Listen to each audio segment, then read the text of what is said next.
Welcome to my channel Verma study 2020 book लाना। मैं UP board के छात्रों के लिए क्लास 12th का ज्योग्राफी का फुल कोर्स हिंदी माध्यम से कराऊंगा। यदि आप फुल कोर्स करना चाहते हैं ज्योग्राफी का तो मेरे चैनल को सब्सक्राइब कीजिए और बेल आइकन को प्रेस कीजिए ताकि जो भी मैं वीडियो अपलोड करूं उसका नोटिफिकेशन सबसे पहले मिल सके। मानव भूगोल के मूल सिद्धांत किताब में चैप्टर 9वां चल रहा है अंतर्राष्ट्रीय व्यापार। अंतर्राष्ट्रीय व्यापार में इससे पहले 2-3 वीडियो बन गया है, उसे आई बटन पर जा करके क्लिक करके उस वीडियो को देख लें। आज हम लोग पढ़ेंगे पत्तन बंदर, इसको पत्तन पोर्ट बंदरगाह भी कहते हैं। तो देखिए, जिस प्रकार से ट्रेनों को रुकने के लिए, सवारी को चढ़ने उतरने के लिए रेलवे स्टेशन होता है, बसों के लिए बस अड्डा होता है, उसी तरह से समुद्री जलयानों को ठहरने के लिए, यात्रियों को चढ़ने उतरने के लिए पत्तन होता है। पत्तन वह तटीय स्थल है जहां जहाज़ों का सामान लादने, उतारने व उसे सुरक्षित रखने तथा यात्रियों के चढ़ने उतरने और उनके ठहरने के लिए सुविधाएं होती हैं। पत्तन को अंतर्राष्ट्रीय व्यापार के द्वार कहे जाते हैं। तब आपको समझ में आ गया होगा कि जो जलयान होते हैं, जहाज होते हैं, वो समुद्र में चलाए जाते हैं और जहाँ पर इनको रुकने का स्टेशन बनाया जाता है उसे ही पत्तन कहते हैं। पत्तनों के प्रमुख वर्गीकरण है कई प्रकार के, कार्य के आधार पर, स्थिति के आधार पर, नौभार के आधार पर। तो सबसे पहले कार्य के आधार पर पत्तनों का वर्गीकरण देखिए। तेल पत्तन कार्य के आधार पर कुछ ऐसे पत्तन होते हैं जहाँ पर मतलब वो तेल का सप्लाई करते हैं, अर्थात ये टैंकर नुमा होते हैं और नौ परिवहन में तेल का प्रक्रमण, तेल देते हैं, ये सवारी नहीं ढोते हैं। दूसरा है मार्ग पत्तन, ये बहुत महत्वपूर्ण है। इसको हम विश्राम पत्तन भी कहते हैं, स्टेप पोर्ट। अर्थात ये ऐसे पत्तन हैं जो समुद्री मार्गों पर विश्राम केंद्र के रूप में विकसित हुए हैं। यहाँ पर जो है जहाज ईंधन भरने के लिए, जल भरने के लिए, खाद्य सामग्री के लिए जहाज रुकते हैं, इसीलिए इसका दूसरा नाम है विश्राम केंद्र पत्तन। तीसरा है पैकेट पत्तन। पैकेट का मतलब ये कहिए, इसका दूसरा नाम और है फेरी पोर्ट। ये डाक से संबंधित है, छोटी दूरी के लिए छोटे समुद्री मार्गों से आने वाले यात्रियों को उतारने चढ़ाने का, मतलब इस पार से उस पार जाने आने का एक कार्य करते हैं। और इनका विशेष कार्य सवारियों का तो है ही, डाक लाने ले जाने के लिए प्रयोग किया जाता है। तो ये डाक के पैकेट ले आते हैं, इसीलिए इन्हें पैकेट स्टेशन या पैकेट पत्तन कहते हैं।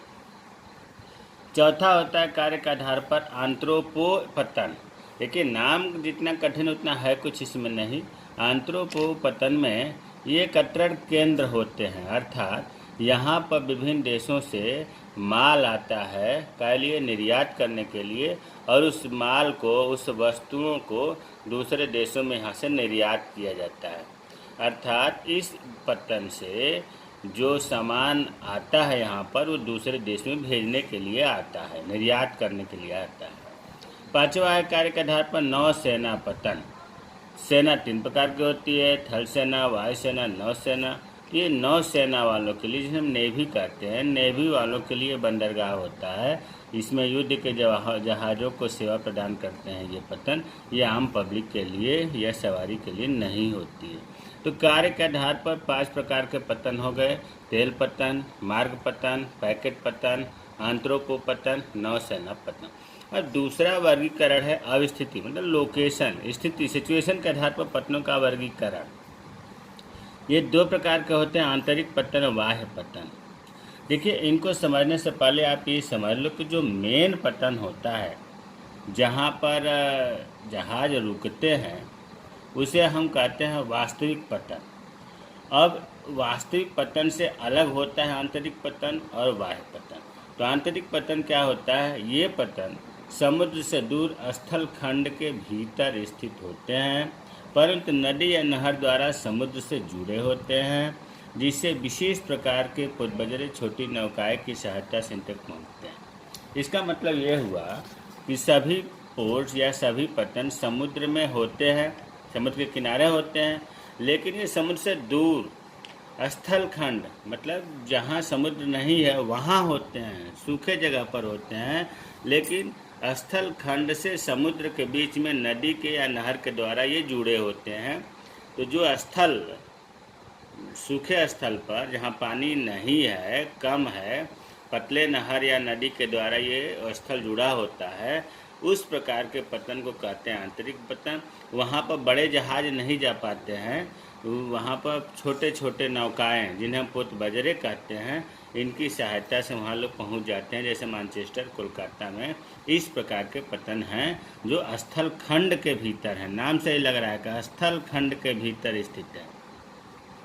दूसरा बाह्य पतन, आंतरिक पतन का उल्टा होता है। वास्तविक पतन समुद्र के किनारे होता है, आंतरिक पतन स्थल खंडों में होता है, और बाह्य पतन जो ये समुद्र के भीतर होता है, गहरे पानी में होते हैं। ये वास्तविक पतन से जो किनारों पर पतन बने हुए हैं उनसे बहुत दूर होते हैं, गहरे समुद्र में बनाए जाते हैं। क्यों बनाए जाते हैं? जो बड़े बड़े आकार के जहाज होते हैं वो किनारों पर नहीं आ पाते हैं, क्योंकि रेत गहराई कम होती है, उथला होता है, तो टकरा जाते हैं। तो इन्हीं बाह्य पतनों पर जो समुद्र के भीतर बनाए गए हैं यहाँ खड़े होते हैं। वास्तविक पतन तक वो नहीं पहुँच सकते हैं, लेकिन ये वास्तविक पतन के सहायक पतन होते हैं। तो बाह्य पतन गहरे पानी में समुद्र के भीतर बनाए जाते हैं, आंतरिक पतन समुद्र से दूर स्थल खंड के भीतर बनाए जाते हैं, और तीसरा जो वास्तविक पतन है वो समुद्र के किनारे बनाए जाते हैं। तीसरा वर्गीकरण है निपटाए गए नौ भार के अनुसार पतनों के प्रकार। देखिए, नौ का मतलब होता है जल से, नौसेना, जल सेना, और भार का मतलब वजन से। यहाँ पर वजन से मतलब सामग्री के हिसाब से वर्गीकरण किया गया है। जैसे पहला है औद्योगिक पतन। नाम से लग रहा है ये उद्योग पतन जो है उद्योगों से संबंधित सामान ले जाना ले आना होता है। विशेष प्रकार के सामान जैसे अनाज, चीनी, अयस्क, तेल, रसायन, तो ऐसे माल ये पतन निर्यात आयात करते हैं, तो इन्हें कहा जाता है औद्योगिक पतन। दूसरा होता है वाणिज्यिक पतन, कमर्शियल। ये व्यापार से संबंधित आयात निर्यात के लिए प्रयोग किए जाते हैं।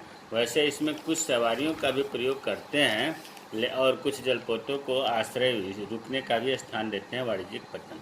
तीसरा आता है विस्तृत पतन। आजकल जितने ज़्यादातर अधिकांश बड़े पतन हैं इसी वर्ग के आते हैं। इसमें लगभग सभी का थोक प्रबंध ये करते हैं, विस्तृत पतन। तो 9 भार के आधार पर 3 प्रकार के हो गए पतन: औद्योगिक पतन, वाणिज्यिक पतन, विस्तृत पतन। अब ये अंतर्राष्ट्रीय व्यापार चल रहा है, तो अब पतन की परिभाषा, पतन के प्रकार हो गया। अब महत्वपूर्ण जो है बहुत ही 1 नंबर का तो गारंटी 1-2 नंबर का आता है क्वेश्चन, भारत के प्रमुख निर्यात होने वाली वस्तुएं कौन कौन सी हैं और भारत के प्रमुख आयात होने वाली वस्तुएं कौन कौन सी हैं।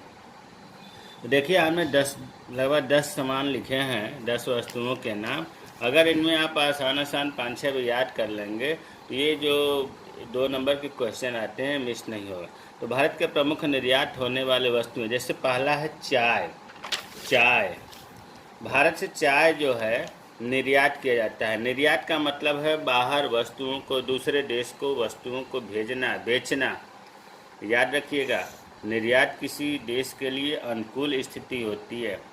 तो भारत जो है चाय को दूसरे देशों में निर्यात करता है।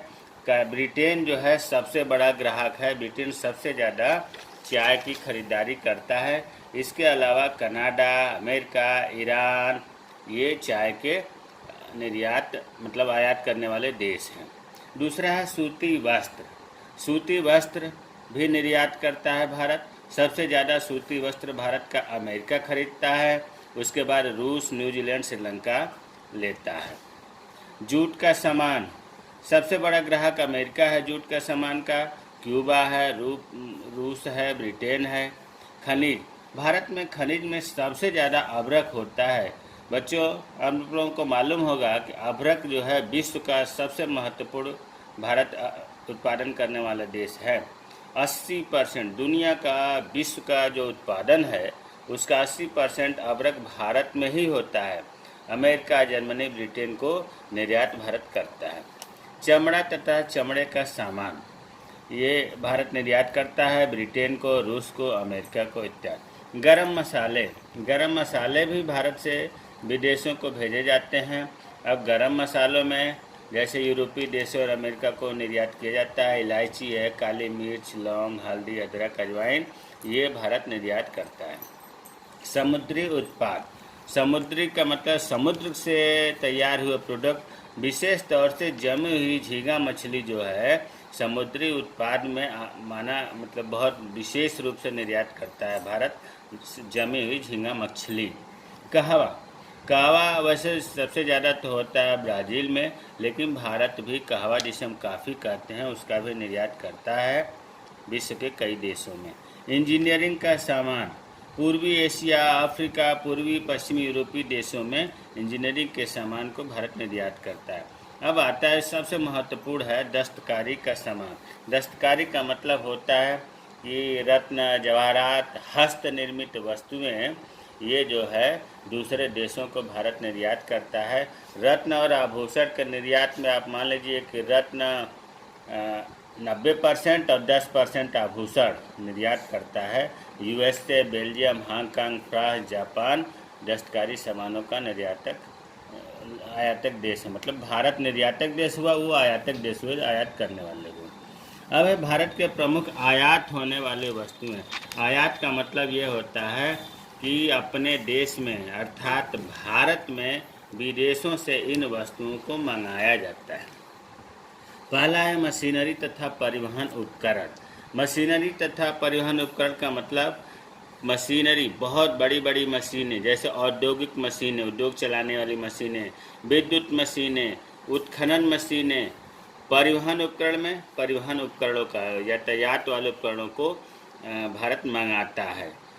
प्यारे बच्चों, जितने भी मशीनें हैं सबसे ज़्यादा बिजली मशीनों का आयात भारत करता है। और कहाँ से आयात करता है इन मशीनों का, परिवहन उपकरणों का? अमेरिका से, ब्रिटेन से, जर्मनी से, पोलैंड से, जापान से, इटली, कनाडा से आयात करता है। तो हमें उम्मीद है कि आप समझ गए होंगे मशीनरी तथा परिवहन उपकरण। दूसरा आयात करता है लोहा तथा इस्पात। अपने यहाँ लोहा इस्पात तो खूब होता है, लेकिन इतना औद्योगिकरण में तरक्की कर रहा है भारत कि लोहा इस्पात को आयात करना पड़ता है। तो लोहा का या इसका इस्पात का आयात जो है अमेरिका, ब्रिटेन, जर्मनी से किया जाता है। पेट्रोलियम पदार्थ भारत में कम पाया जाता है। जितने घरेलू उत्पादन होता है या जितनी ज़रूरत है भारत को, उसका 70 से 75% ही आवश्यकता की पूर्ति हो पाती है। बाकी जो 25 से 30% है उसे विदेशों से आयात करना पड़ता है। अर्थात हम पेट्रोलियम पदार्थ पर बहुत ही ज़्यादा विदेशों पर आश्रित हैं। भारत कच्चा तेल मंगाता है और उसे अपने यहाँ तेल शोधक कारखानों में उसे शुद्ध किया जाता है। मुख्य रूप से जो है पेट्रोलियम पदार्थ मतलब तेल ईरान, कुवैत, इराक, सऊदी अरब, मैक्सिको आदि देशों से किया जाता है। अन्य आयात, अगर आप इनको चाहें तो इनके पदार्थों को आप क्रम से आगे बढ़ा सकते हैं। चौथा, पाँचवा, छठा, सातवां हमने इसी में लिख दिया। विद्युत उपकरण से संबंधित सामान, मशीनें ऊपर बात हो गई।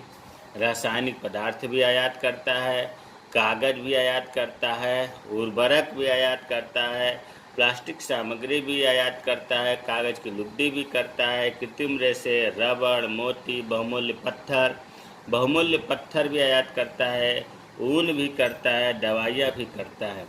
प्यारे बच्चों, भारत के प्रमुख निर्यात होने वाली वस्तुएं और प्रमुख आयात होने वाली वस्तुएं बहुत ही महत्वपूर्ण है।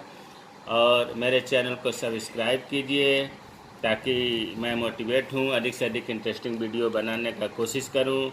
जय हिंद, जय भारत।